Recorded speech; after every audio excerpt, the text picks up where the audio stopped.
Salut les gars, c'est Artus et Nico. Et aujourd'hui on va vous parler de... Coronavirus, qui arrive malheureusement en France. Qui est là même. Oui. Il est partout. Donc on ne parlera pas de... Atchoum, Mais en tout cas Foresti, on est... avec toi.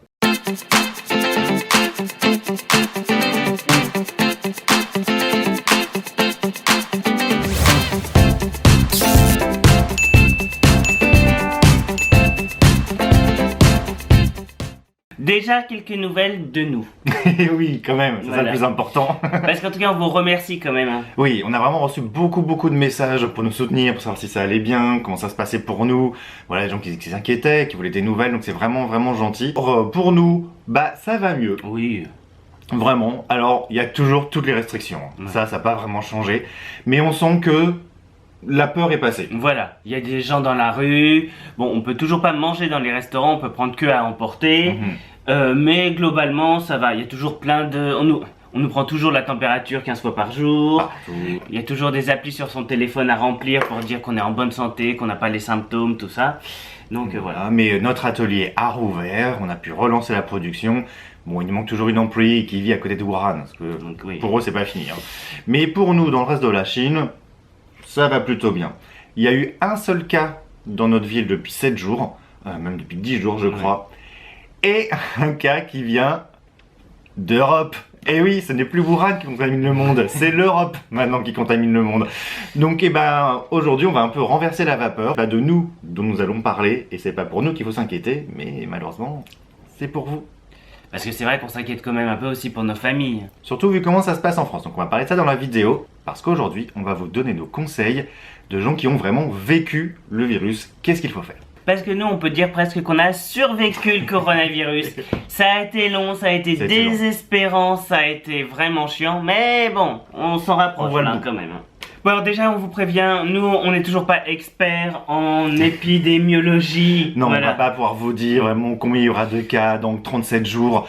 Ça, c'est pas notre métier. Voilà. Bon, il y a des feeds qui sont très bien faits, notamment par un médecin français qui est à Shanghai. On laissera peut-être le lien en description. commentaire. Voilà. Voilà, c'est un lien vraiment qu'on a suivi tous les jours, où il fait un suivi vraiment chiffré et objectif et factuel, parce que c'est toujours compliqué dans ces épidémies de rester factuel. Nous, on va juste vous dire vraiment notre expérience et ce qui nous étonne par rapport à ça. Parce qu'a priori, il y a vraiment deux façons de faire. Il y a eu la façon chinoise, Boum. voilà. Et la façon française, elle a l'air vraiment différente. Fumiste. Fumiste, un peu laxiste. Voilà. Et ça Mais nous- c'est une bonne image du pays. Voilà. dirais. Donc ici, on s'est rendu compte qu'avec des vraies bonnes mesures fortes, on a pu arrêter quand même l'épidémie. En France, on a l'impression qu'on ne veut pas vraiment faire ce genre de mesures, et c'est là que l'épidémie risque de grossir assez vite. Et c'est ça qu'on comprend pas en fait. C'est que ici c'est la deuxième économie du monde. Avec des. Enfin, on dit toujours c'est l'usine du monde. Bon, c'est pas que l'usine du monde, c'est aussi le marché du monde. Bonne remarque. Et pourtant, quand même, le gouvernement a tout fermé. Ouais. Et en France, on va s'inquiéter pour combien de points de croissance? Oui. Et donc là, on a atteint les 1000 cas en France. À 1000 cas en Chine, c'est là qu'on commençait à avoir vraiment des vraies mesures de quarantaine. En France, on est toujours... Ah, non, attention, on n'est pas encore à la phase 3. Alors on attend. Et donc, ce qu'on voit aussi dans tous ces plans là en France, c'est qu'on imagine déjà la fin. Oui, qu'on nous dit déjà, oui, donc on va arriver au stade 3, mais bon, après il y aura le stade 4, quand tout sera fini. Alors on va même déjà raccourcir certaines mesures. Les mesures sur les rassemblements de plus de 5000 personnes, finalement, ça va être que jusqu'au mi-avril, pas jusqu'à fin mai. Alors qu'on sait toujours pas ce qui va se passer. Voilà, alors que ici, justement, les mesures, elles ont été toujours rajoutées. Il faut dire que ils ont tâtonné aussi un peu avec le virus. C'était le premier pays à l'avoir. Et on sait pas, ils ont jamais prévu de fin pour ces restrictions. Non. Ça sera, ils le diront un vendredi pour le lundi, c'est tout. Oui, ça a été comme ça pour les vacances, quand c'était prolongé, voilà. La méthode chinoise, c'est plutôt, on bloque tout, et on voit après ce qu'on peut débloquer. La méthode française, ça a l'air d'être, bon on va voir où est-ce qu'il y a des cas, et puis on verra ce qu'on fait après pour adapter. On espère que ça va aller, bien entendu. Mais bon, vu qu'il y a 14 jours avant de montrer des symptômes, ça paraît un petit peu risqué comme mesure. Donc on entend déjà tout ce qu'on peut lire sur Facebook. Ouais, alors déjà qu'avec Atchoum, Oui, la France n'est pas équipée, Non. intellectuellement.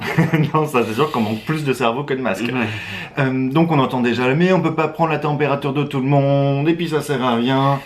On est 1,4 milliard ici, tout le monde a eu sa température de prise 10 fois par jour. Vraiment, c'est Il n'y a faisable. pas de souci. Mais on se dit quand même, alors il faut se rappeler quand même, nous 2 jours après les attentats du Bataclan, on a pris l'avion. Ouais, pour les Ah, États-Unis. voilà, on est arrivé à Roissy et là, aucun dispositif. Ouais. Alors que Hollande avait dit que les frontières étaient fermées, que la sécurité est au maximum. On a vraiment pris l'avion, vraiment 48 heures après l'attentat du Bataclan. Et on est passé, mais. On n'a pas vu un seul militaire, pas un seul policier, alors qu'on en voit toujours dans les aéroports. On en a toujours vu à chaque fois qu'on est parti. Ouais. C'est la seule fois où justement on a vu personne, alors qu'on est resté longtemps dans le hall de départ, parce qu'il y avait justement énormément de queues, parce que par contre, on contrôlait bien le poids des bagages en cabine. Ouais. Ça, on contrôlait à fond, du coup il y avait une queue jusqu'en dans le hall de départ, ce qui fait que les gens étaient encore plus soumis Voilà. à risque, puisque les gens restaient coincés là. Les gens d'Air France disaient qu'ils avaient vu personne de la journée. Voilà, donc depuis ça, on sait très bien qu'en fait c'est beaucoup d'effets d'annonce, mais qu'il n'y a rien et que notre pays ne se protège jamais. On l'a déjà dit dans une vidéo d'avant où les gens qui rentraient en France de Chine n'étaient pas contrôlés. Bah, faut pas s'étonner. Ah oui, on lit aussi, attention, on se met par rapport à la grippe, ça ne tue pas. La grippe en France, c'est combien? Parce que c'est 10 000 morts par an. Donc on le rappelle, la grippe saisonnière tue plus en quantité, mais en pourcentage, en fait, le coronavirus tue beaucoup plus, 10 fois plus. Et donc, l'intérêt de mesures de quarantaine, genre de choses, c'est d'éviter qu'il y ait trop de gens contaminés, qu'il n'y ait pas autant de gens qui attrapent le coronavirus que de gens qui attrapent la grippe. Parce que là, il n'y aurait pas 10 000 morts, il y en aurait 100 000. Et ça, forcément, on va l'éviter. Mais là, Nico, tu ne sombres pas dans la psychose. Non, et alors c'est ça qui est fatigant. Et alors c'est quelque chose qu'on a déjà vécu, nous, en fait, avec les Français, dans le groupe Voilà. des Français de Chine sur WeChat. C'est qu'il y a des gens pour qui, dès qu'on en parle, c'est qu'on fait de la psychose. C'est qu'on est apeuré, c'est qu'on est affolé, c'est que c'est la psychose et il faut pas. Non, ne pas en parler, c'est du déni. Donc il faut pas psychose, on va pas tous mourir, mais il faut pas de déni. Il y a un vrai risque. Prudence. Voilà, c'est ça. C'est pas la peste. On va pas mourir juste en sortant. Mais il y a quand même un vrai risque. Donc, il faut pas faire de déni parce qu'il faut prendre les mesures de base d'hygiène qui vous permettront de ne pas tomber malade. Justement, Nicolas, quelles sont ces passes d'hygiène? Tu étais mon nouveau, comment il s'appelle là, le médecin qu'on voit partout? Simès, Michel Simès, Simès. voilà, mais il sert à tous, monsieur. Voilà. Alors, c'est vraiment des mesures de base d'hygiène. Mais comme l'a montré une étude qui est tombée vraiment au bon moment récemment, Les Français et sont l'hygiène. Voilà. C'est pas trop ça. Ils ne changent pas de sous-vêtements, dis donc. C'est pas nos clients de petits culs, hein. Non. Eux, ils en achètent du string. Hein. Ouais. Donc, faut rappeler des mesures un peu de base. Alors, par Alors exemple, la première, bien entendu, c'est de se laver les mains, et ça, les Français n'aiment pas trop. voilà. Donc forcément, dès qu'on rentre dans des transports en commun, on se lave les mains. Enfin, on a toujours une solution hydroalcoolique. Bon, ici, ce qui est facile, c'est que à chaque entrée de bâtiment, il y a une solution hydroalcoolique. Voilà. Donc voilà, en bas de chez nous, il y en a une. Après qu'on nous ait pris la température.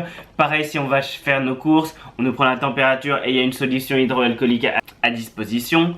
Oui, parce qu'en fait, de l'avoir vécu, on se rend plus compte de tout ce qu'on peut toucher. Et pourtant, ici, on touche beaucoup moins de choses qu'en France. Ouais. On se serre pas la main, on se fait pas la bise, tous les paiements se font avec le téléphone, donc du coup, on touche pas de billets, on touche pas de monnaie. Mais quand même, on touche beaucoup de choses. On touche les boutons dans l'ascenseur, on va quand même à un moment donné toucher un truc dans le métro, ça va quand même arriver. Enfin, voilà. Et du coup, il faut toujours se laver les mains après ça. Justement, nous, dans notre ascenseur, il y a des films en plastique, comme ça. Dans tous les Uber locaux, ça s'appelle Didi.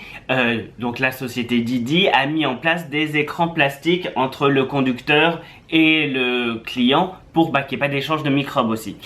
Et puis, même la banque chinoise a carrément fait nettoyer du lavage, c'est ça voilà, pour rendre l'argent propre. Ils l'ont fait vraiment tourner dans des machines. Ils ont passé aux ultraviolets pour qu'il n'y ait plus de microbes. Ouais. Bon, les euros italiens, moi je ne toucherai pas. Enfin voilà, donc on touche toujours des choses. Et en fait, c'est pour ça que nous, on n'arrête pas de militer pour le port du masque. Voilà. Parce que alors ça, les Français, dès le début, ont adoré prendre la Chine de haut et prendre les gens qui s'inquiétaient les premiers de haut en disant « Mais le masque, ça sert à rien, etc. » Et puis maintenant, ils sont tous en train de courir pour en avoir. Donc si, le masque, ça sert. Alors bien entendu que le masque N95, on dit FFP2, quelque chose comme ça en France, un nom bizarre, c'est beaucoup plus efficace, ça filtre vraiment. Mais même un masque chirurgical, ça sert. Alors, ça limite un peu le transfert oral. Mais en fait, nous, on s'est rendu compte au quotidien que ça aide surtout contre le toucher. Ouais. Parce que le virus, en fait, c'est surtout au toucher qu'on l'attrape. Voilà. Par exemple, quand on est dans les transports, si on touche la barre, on a toujours quand même tendance à se toucher un peu la bouche, à se toucher les yeux. Voilà, tout à un ça. moment donné, on va se voir quand même se gratter un peu l'œil, se gratter un peu le coin de la bouche, ou juste au-dessus, etc. Voilà. Et c'est vrai qu'avec un masque, en fait, ça t'empêche de le faire. Et donc un masque et des lunettes. Parce que les gens ici portent aussi les lunettes. Hein. Oui, parce qu'en fait, donc pour revenir 2 secondes sur le point technique, donc le virus ne vit pas dans l'air, il vit dans les gouttelettes qu'on projette dans l'air. Donc c'est postillon, éternuement. Et donc c'est soit si on les aspire, donc avec la bouche ou le nez, ou s'ils tombent dans les yeux. Voilà, quelqu'un vous postillonne dans l'œil, s'il est malade, vous pouvez risquer de tomber malade aussi. Voilà, ou s'il postillonne sur la barre dans le bus ou dans le métro et qu'après vous allez vous tripatouiller comme ça. Voilà.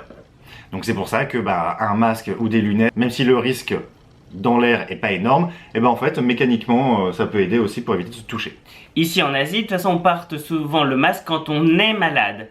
Et il faut savoir qu'avec le virus, on ne peut pas savoir vraiment si on est malade, parce qu'il y a des porteurs sains. Voilà. Et c'est ça que les mesures françaises ont l'air d'oublier. Voilà. C'est qu'il y a des porteurs sains. Et c'est pour ça qu'on dit, donc ne tombe pas dans la psychose, mais faisons attention. Et c'est pour ça que si t'es un porteur sain et que tu portes ton masque, au moins tu ne contamines pas d'autres personnes. Et on évite de propager l'épidémie.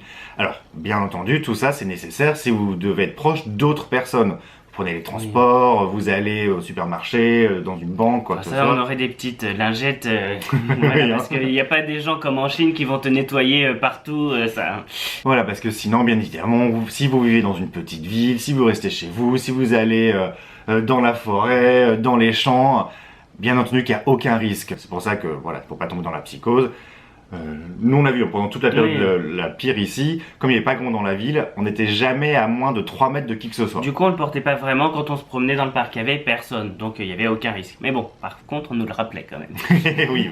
Ici, après, c'était une obligation légale. Voilà. Alors, ceci étant dit, même dans les petites villes, il va y avoir un événement d'ampleur.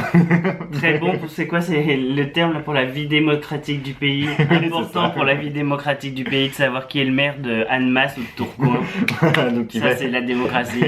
Voilà, donc il va y avoir les municipales donc, dimanche prochain et celui d'après. Qu'on ne repousse pas. On est déjà à 1000 cas aujourd'hui, donc pour l'instant la France est à plus de double tous les 4 jours. Même plus que ça, il me semble. C'est un peu ce qu'on a vécu ici dans le Roubaix au début. Donc, c'est vrai, hein, et c'est là que des mesures ont vraiment été mises en Chine. Parce que si ça continue comme ça, ça veut dire qu'on est à 3000, 4000 même d'ici dimanche prochain. On le voit, hein, l'Italie est à plusieurs milliers. Donc, prenez bien vos précautions pour les municipales. Voilà. Et allez-y, à l'ouverture. Je sais pas l'ouverture parce que les gens risquent d'attendre en même temps, même s'il vaut mieux attendre dehors que dedans. Mais à un moment où il n'y a pas grand monde. À mon avis, il n'y aura pas grand monde de toute façon. Non, c'est vrai que c'est ridicule de les conserver en fait. Il faudrait mieux les reporter. En tout cas, planter des arbres. Mais nettoyer quand même les rues. Mais oui, voilà. Les rues doivent quand même être nettoyées et la ville. Et la ville doit quand même être sécurisée pour les touristes. Hein. Pas trop le cas. Hein. C'est pas pour qui on voterait. Hein. Finalement, il y a des gens qui nous disaient bon, alors quand est-ce que vous rentrez en France? Vous devriez rentrer en France, tout ça. Bon, alors déjà qu'Air France nous a abandonnés. Et le consulat, nul à chier. Non, heureusement qu'on n'est pas rentré. Non. C'est ça qui est ironique, c'est que maintenant, on pouvait presque plus rentrer en France parce que toutes les compagnies aériennes avaient annulé les vols. Et maintenant, c'est l'inverse. C'est la Chine qui commence à annuler les vols des autres pays. En tout cas, il y a des quarantaines pour les gens qui viennient de pays à risque. Voilà, d'Italie, de Corée, Japon, Iran. Il n'y a pas encore la France, mais comme la France est le 2e foyer en Europe maintenant, bientôt, ça va pas tarder. Là, il y a des gens, on a vu, des Français, j'ai vu ça ce matin, leur vol est annulé. Ça y est, de Shanghai vers la France. Oui, puis juste quand même une pensée quand même pour les Iraniens. Oui.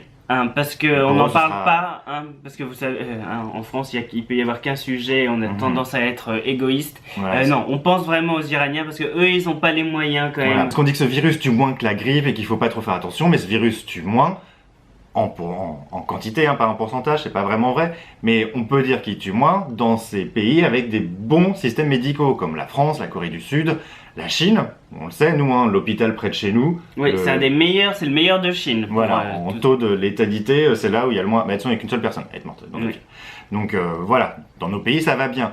Ça a été moins bien, par exemple, dans le Roubaix, parce que justement, il n'y avait pas assez, même si le système médical est très bon en Chine, il y avait tellement de malades qu'ils ne pouvaient pas suivre. Mais donc, dans les zones où il y a beaucoup d'hôpitaux, ça va.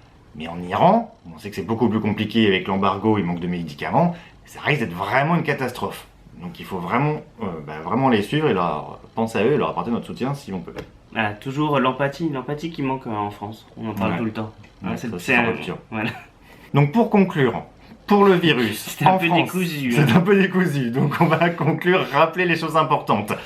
Donc, pas de psychose, vous n'allez pas tomber malade chez vous si vous voyez personne, vous n'êtes pas obligé d'aller dans une Et cave. vous aurez toujours des pâtes lustu crues. Finalement, on croyait qu'il n'y avait plus de pouvoir d'achat en France. Finalement, les Français, voilà. Mais bon, ma mère qui fait les collectes des Restos du Cœur, par Ouais. contre, là, il y en a moins. Ouais, ça c'est un vrai problème. Donc non, il n'y aura pas de rupture de ce genre de choses. Nous aussi, on l'a vécu ici. Pendant 2 jours, il y a des ruptures de légumes. Mais en fait, ça revient parce que ça, c'est pas un problème. Nos pays sont prêts pour. Donc, vous inquiétez pas pour ça. Ça sert à rien de vous mettre dans un blocos. Ça ira. Mais pas de déni. Donc, si vous allez dans des zones avec du monde, donc déjà évitez si possible. Mais si vous allez dans des zones avec du monde, vous mettez des gants, un masque. Vous emmenez votre solution hydroalcoolique. Si vous devez porter des lunettes, bah mettez-les, tant mieux. Dès que vous touchez un objet public que vous savez qui n'est pas propre, et ben vous arrêtez de vous toucher le visage et vous vous lavez les mains dès que vous pouvez. Si vous allez vous asseoir juste sur un banc. Voilà. Voilà. Ouais, c'est vrai. Bah oui, parce qu'on va quand même toucher le banc à un moment donné, etc. Et vous savez pas si la personne d'avant, elle a pas postillonné dessus ou Ouais, quoi que ce si soit. tu vas manger ton Hopper, tout ça, ou boire ton Starbucks de merde, et ben voilà. Voilà, donc on se lave bien les mains avant de le manger, voilà, avec la solution hydroalcoolique, avec du savon si on a. Voilà, et comme ça, bah, c'est bon, il n'y aura pas de souci. Mais il faut vraiment faire ça. Bon bah voilà, nous en tout cas, on va aller quand même se promener, on peut Oui. presque sans risque respirer l'air. Oui, et vraiment pendant toute l'épidémie ici, il y en avait vraiment une. Ouais. Hein, on a fait nos 10 000 pas dehors tous les jours. Voilà, il y a des vraies mesures à respecter, c'est obligatoire. Mais si vous les respectez, il n'y a vraiment pas de risque. Si votre gouvernement est mauvais, eh ben vous pouvez prendre vos mesures vous-même, voilà, et pas attendre toujours de la providence, voilà, le bon Dieu ou quoi. Voilà. Du roi. Non mais c'est vrai. Allez, parce que chacun est responsable. Oui, ce qu'on me rappelle une dernière chose, c'est que... Ah, dis, on t'arrête pas. Mais oui. C'est qu'effectivement, heureusement peu de gens en meurent, mais pour 30% des gens qui le touchent, les symptômes sont vraiment pas drôles. Hein. On peut finir en réanimation, dans le coma, etc. Enfin voilà, c'est une pneumonie qui peut être grave même si on n'en meurt pas, donc évitons, c'est jamais drôle d'être malade. Sur ce, Bisous. Et les gens qui sont sur Mythique et tout. Bah, nous on a arrêté hein, pendant un Ouais, mois. c'est vrai.